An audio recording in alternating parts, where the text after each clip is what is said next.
నమస్తే, welcome to our channel. నేను మిషాల్ని. పరకమణి కేసుకు సంబంధించి టీటీడీ మాజీ విజిలెన్స్ సతీష్ కుమార్ అయితే అనుమానాస్పద మృతి చెందింది అందరికీ తెలిసిందే.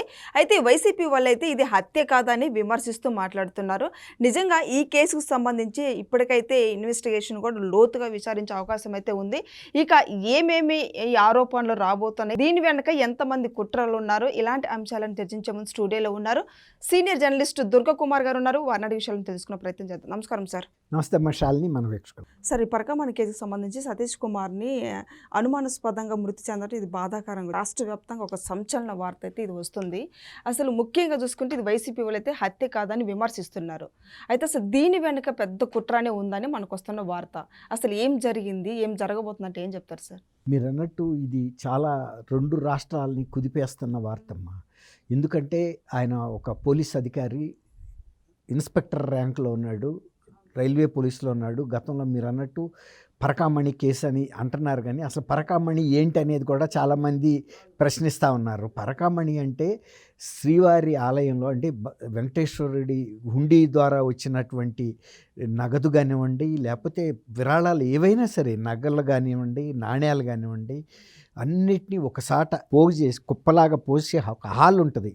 పూర్తి భద్రతాపరంగా పటిష్టమైన ఏర్పాట్లు చేసిన ప్రదేశాన్ని పరకామణి అంటారు. అసలు ఈ పరకామణి అనేది గతంలో శ్రీవారి ఆలయంలో అంతర్భాగంగానే ఉండేది. కానీ కొన్ని పరిపాలనాపరమైనటువంటి అంశాల వలన, భక్తుల రద్దీ పెరగటం వలన పరకామణిని ఇప్పుడు శ్రీవారి ఆలయం వెలుపల ప్రత్యేకంగా ఏర్పాటు చేశారు. అసలు పరకామణిలో అసలు ఒక నాణ్యాన్ని కూడా తీసుకెళ్ళటానికి అవకాశం లేనంత భద్రతా ఏర్పాట్లు ఉంటాయి. ఇప్పటి నుంచి కాదు, పూర్వకాలం నుంచి కూడా అనేక మంది దాని మీద సిబ్బంది కాపలా చూస్తూ ఉంటారు, ఎన్నో కళ్ళు పరిశీలిస్తూ ఉంటాయి. తర్వాత వెళ్ళిన వ్యక్తులు కూడా చాలా, అంటే మనం ఇలాంటి సివిల్ డ్రెస్లో వెళ్ళటానికి లేదు, ఒక సింపుల్గా లుంగి కట్టుకోవాలి, తర్వాత పైన ఒక అంగవస్త్రం కప్పుకోవాలి, అంతేగాని విపరీతమైన ఇట్లా జేబులు కార్ఖానా ఉండేటట్టుగా వెళ్ళటానికి అవకాశం లేదు. అందువల్ల గతంలో ఎప్పుడు కూడా జరగలేదు. కానీ ఇప్పుడు జరిగిన ఈ పరకామణిలో జరిగిన దొంగతనం ఏదైతే ఉందో, ఇది దాదాపుగా 5 సంవత్సరాల పాటు నిరాటంకంగా సాగింది అనేది అర్థమవుతుంది. ఇంకోటి ఏంటంటే, ఎవరైతే రవికుమార్ ఉన్నాడో ఆయన జిఆర్ స్వామి మఠం నుంచి వస్తున్న ప్రతినిధి అన్నమాట.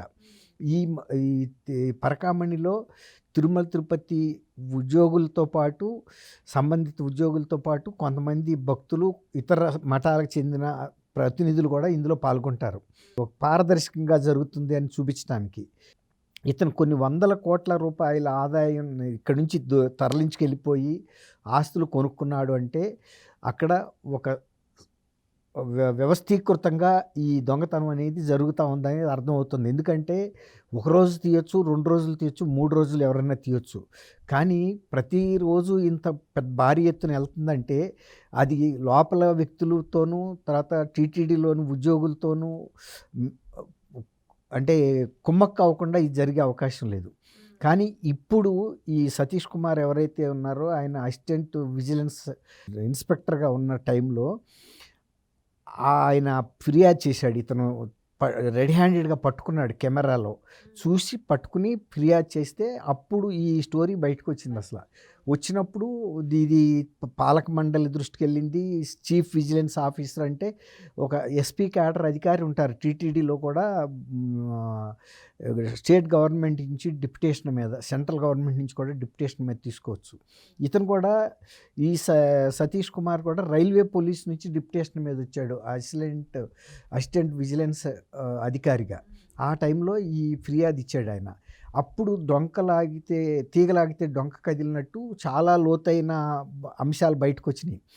దీన్ని ఆనాటి ఎగ్జిక్యూటివ్ చైర్మన్గా ఉన్న కరుణాకర్ రెడ్డి స్థానికంగా ఉండే తన రాజకీయ పలుకుబడిని ఉపయోగించి అసలు ఈ రవికుమార్ అనే అతను ఎక్కడెక్కడ ఎంతంత ఆస్తులు సంపాదించాడని వాళ్ళు బహుశా ప్రైవేట్గా తీసుకెళ్ళి కిడ్నాప్ చేసి ఇంట్రాగేట్ చేసి వాళ్ళంతటా వాళ్ళు ఎంత అనేది ఒక అవగాహనకు వచ్చి వాళ్ళు ఏం చేశారంటే ఒక 14 కోట్ల రూపాయల మేర మాత్రం శ్రీవారికి తిరిగి అతను రాసేటట్టుగా, అంటే శ్రీవారికి అది స్వాధీనం చేసేటట్టుగా ఒక ఒప్పందం చేసుకుని ఆ ఒప్పందాన్ని లోక్ అదాలత్ ద్వారా దాన్ని లీగలైజ్ చేశారు.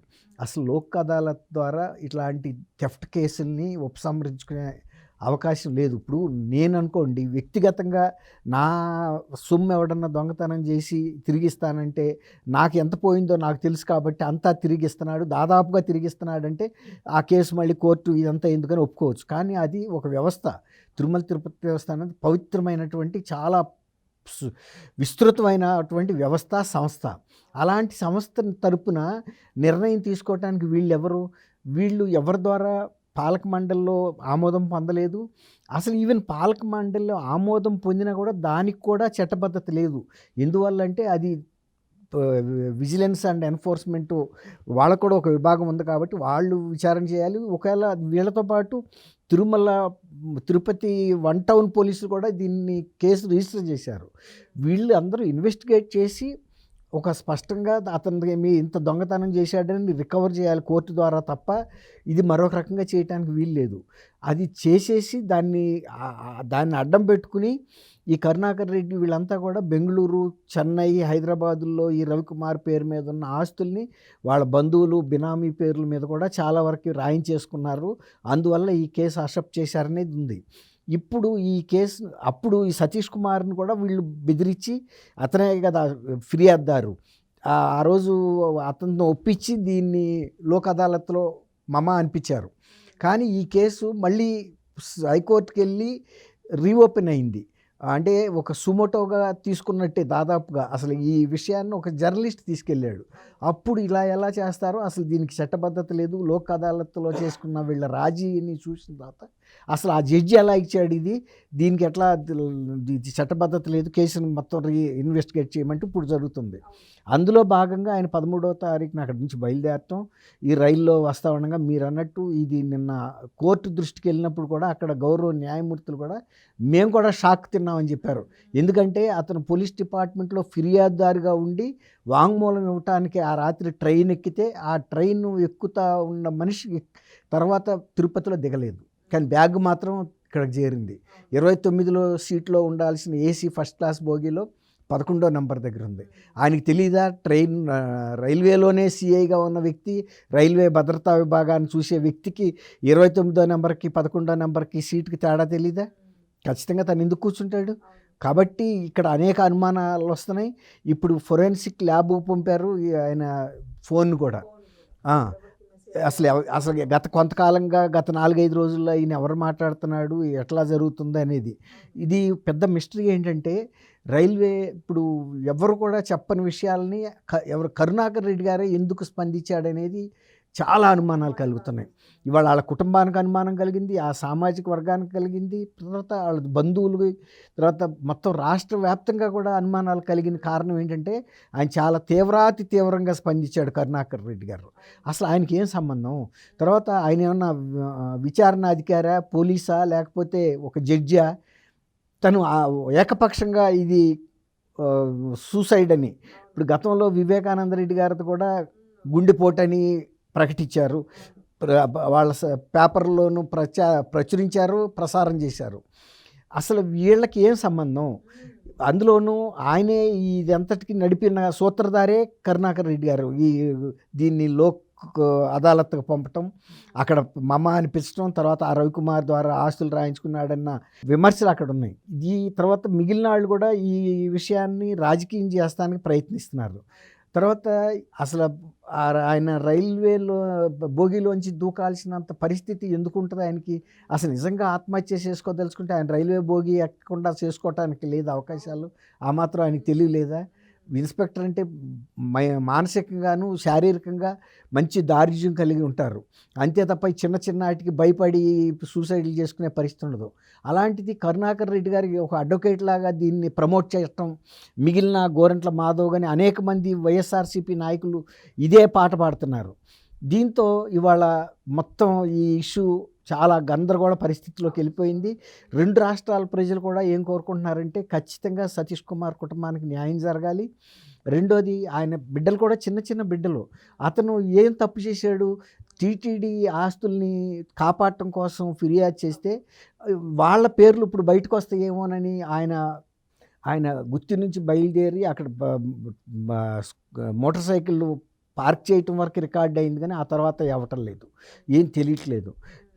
మరి ఈయన ఎవరికి ఏం తెలియకుండానే ఈయన సూసైడ్ చేసుకున్నాడని చెప్తున్నాడంటే మరి సూసైడ్ చేసుకునే విధంగా ప్రేరేపించే వ్యక్తులను ఎవరన్నా వీళ్ళు భోగిలో పంపించారా, లేకపోతే వీళ్ళే చేసి కిందకి తోసి సూసైడ్ అనే పేరు దానికి వాడుకుంటున్నారా అనేది అర్థం కావట్లేదు. ఇప్పుడు ఫొరెన్సిక్ ల్యాబ్కి వెళ్ళిన ఫోన్ ఒకటి, బ్యాగ్ మీద కూడా రక్తపు మరకలు ఉన్నాయని ఇప్పుడు బయటకు వస్తుంది. ఒకవేళ నిజంగా కనుక రక్తపు మరకలు ఉంటే అది ఆయనకి చెందినవి అయి ఉంటాయి తప్ప ఆయన బ్యాగ్ మీద ఆయన ఎవరిని చంపలేదు కదా, చనిపోయింది ఆయనే కాబట్టి బహుశా ఆయన ఆ బ్యాగ్ పెట్టుకున్నప్పుడు చాలా పదునైన ఆయుధంతో నరికారని కూడా పోస్ట్ మార్టం రిపోర్ట్లోనూ సిటీ స్కానుల్లో కూడా స్పష్టంగా కనపడింది. డాక్టర్లు చెప్పగలరు అది ప్రమాదవశాత్తు జరిగే అంత షార్ప్ ఉండవు. ఒక గొడ్డలతోనో కత్తితోనో పాయింటెడ్గా నరికినప్పుడు మాత్రమే ఆ షార్ప్ ఇంజరీ గాయం అనేది తెలుస్తుంది. అది మామూలుగా డాక్టర్స్ పోస్ట్ మార్టం చేసే డాక్టర్సే కాదు, మెడికల్ నాలెడ్జ్ ఉన్న స్టూడెంట్స్ కూడా చెప్పగలరు. తర్వాత చనిపోవటానికి కారణం కూడా ఇతర చాట్ల కూడా ఎముకలు ఇరిగి ఉన్నప్పటికీ కూడా అవి ప్రాణాంతకమైనయా కాదా, అసలు ప్రాణాంతకమైన గాయం ఏదనేదే ఇక్కడ కీలకం. ఆ తర్వాత మిగిలిన ఇంజరీస్ పెద్ద విషయం కాదు, వాళ్ళు తోస్తే పడ్డా లేకపోతే వాళ్ళు కొడితే దెబ్బలు తగిలినాయి అనేది, ఏ గాయంతో చనిపోయాడు అన్నది పోస్ట్ మార్టం రిపోర్ట్లో ధృవీకరిస్తారు. అప్పుడు ఆ గాయం ఎలా తగిలింది అనేది స్వయంకృతంగా చేసుకున్నాడా ఆ గాయాన్ని కొన్ని చేసుకోవటం కూడా అవకాశం ఉండదు. ఇప్పుడు ఒక గొడ్డలతో తను నరుక్కోలేడు ఎవరు, అట్లా ఎవరు ఆ తర్వాత వెనక్కి ఇక్కడ నరకటం అనేది వేరే వాళ్ళు అయితే నరకగలుగుతారు కానీ తను స్వయంగా ఇప్పుడు కడుపులో అయినా కత్తితో పొడుచుకోగలుగుతారేమో కానీ ఈ తల వెనకాల గొడ్డలతో నరుక్కోలేరు కదా. ఇంతవరకు ఎక్కడ మెడికల్ చరిత్రలో కూడా అటువంటి సంఘటనలు జరగలేదు. కాబట్టి ఇప్పుడు కరుణాకర్ రెడ్డి గారు కనుక ఆ స్పీడ్గా మాట్లాడకపోతే అసలు దర్యాప్తులో విషయాలు బయటకు వచ్చాయి. అసలు మొదటి స్టెప్లోనే ఆయన ఈ కేసుని తప్పుదోవ పట్టించడానికి చేసిన ప్రయత్నంతో ఈ గందరగోళం అంతా ఏర్పడింది. 2 సార్లు సతీష్ కుమార్ వెయిట్తో ఉన్న బొమ్మను కూడా వాళ్ళు 2 సార్లు ట్రయల్గా అదే స్పీడ్లో వెళ్తున్నప్పుడు పడితే ఎంత దూరం వెళ్తుంది అనేది కూడా చూశారు. ఇవాళ రైల్వేలోంచి జారి ప్రమాదవశాత్తు పట్టం కానీ సూసైడ్ చేసుకోవడానికి దూకినది సందర్భాలు కానీ గతంలో కొన్ని 100 వేలు జరిగినాయి. జరిగినప్పుడు మహా ఉంటే 5-6 అడుగులు వెళ్ళి అవతల పడతారు తప్ప ఒక 30 అడుగులు వెళ్ళి పడే అంత సందర్భం ఉండదు బాడీ. నిన్న కూడా ఆ బొమ్మలు పడేసినప్పుడు అంత దూరం మాత్రం వెళ్ళినాయి, సగటుగా అంత దూరం వెళ్తుంది, అయితే ఇంకొక అడుగున్నర వెళ్తాయి. ఎక్కడైనా అది యూనివర్సల్గా జరుగుతుంది ఏ మనిషికైనా. కానీ ఇది మరి 30 అడుగుల అవతల పట్టడం అంటే అది ఇంకా ట్రైన్లో నుంచి కాకుండా బయట బండి మీద నుంచి వచ్చి పడేసారు అన్నట్టు ఇవన్నీ అనుమానాలు వస్తున్నాయి. అవును, తర్వాత ఆయన మాట్లాడిన తీరే పలు అనుమానాలకి అసలు ముందు దారి తీసింది. అసలు ఆయన ఎందుకు మాట్లాడాలి, ఆయనకేమో సందర్భం. ఇప్పుడు కిందసారి కూడా వివేకానంద రెడ్డి గారి హత్యలో అసలు నిందితులు తప్పించుకోవటం కోసం ఇది ఫలానా గుండె జబ్బు అని హార్ట్ అటాక్ అని చెప్పారు, రకరకాలుగా చెప్పారు. ఆఖరికి ఎవరైతే చంపారో వాళ్ళే ఈ కథలన్నీ అల్లారు. ఇక్కడ కూడా అదే జరుగుతుందనేదే ప్రజలందరిలోనూ ఒక అనుమానాలు వచ్చేసినాయి.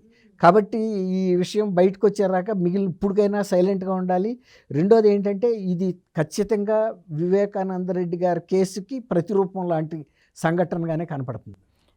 అదే రిపీట్ అవుతుంది, రిప్లికా అంటారు దీన్నే. అదేగా జరగటం అదే నమూనాగా జరుగుతుంది. సరే, ఇప్పుడు మరి కాల్ డేటా మొత్తం ఆయన మెసేజ్లు కానీ ఫోన్ కాల్ కానీ మొత్తం డేటా వెలుగులోకి వస్తే మరి పరిస్థితి ఏం లేదమ్మా. ఇప్పుడు వాళ్ళు గతంలో భాస్కర్ రెడ్డి వీళ్ళందరూ కూడా ఎట్లా అయితే జైల్లో ఉన్నారో దీని వెనకాల స్కెచ్ చేసిన వాళ్ళు ఎవరో తెలుస్తుంది, తెలియకుండా ఉండదు. ఎందుకంటే అది సూసైడ్ కాకుండా మర్డర్ అయినప్పుడు దీనివల్ల లబ్ధి పొందేది ఎవరు. ఇప్పుడు ఆయన కనుక తిరుపతి వచ్చి కేసులో మాట్లాడితే ఎవరు పెద్ద మనుషులకి మెడకు చుట్టుకుంటుందో ఆ వ్యక్తులే చేశారనేది అది సహజ న్యాయం. పోలీసులు కూడా ఆ కోణంతోనే విచారిస్తారు. అప్పుడు ఎవరో చేశారన్నప్పుడు తెలిస్తే మేం కాదు ఫలానా అయినప్పుడు ఇప్పుడు అక్కడ ఎవరైతే నేరాన్ని అంగీకరించాడో వివేకానంద కేసులో ఇప్పుడు కూడా అట్లాగే ఇక్కడ ఎవరైతే నేరం చేశారని చెప్తాడో అతను వెనకాల ఉండే ఆ స్కెచ్ కూడా చెప్పగలుగుతాడు. ఖచ్చితంగా దాని వెనక ఎవరు స్కెచ్ చేశారనేది బయటకు వస్తుంది. Thank you sir. Thank you అమ్మ.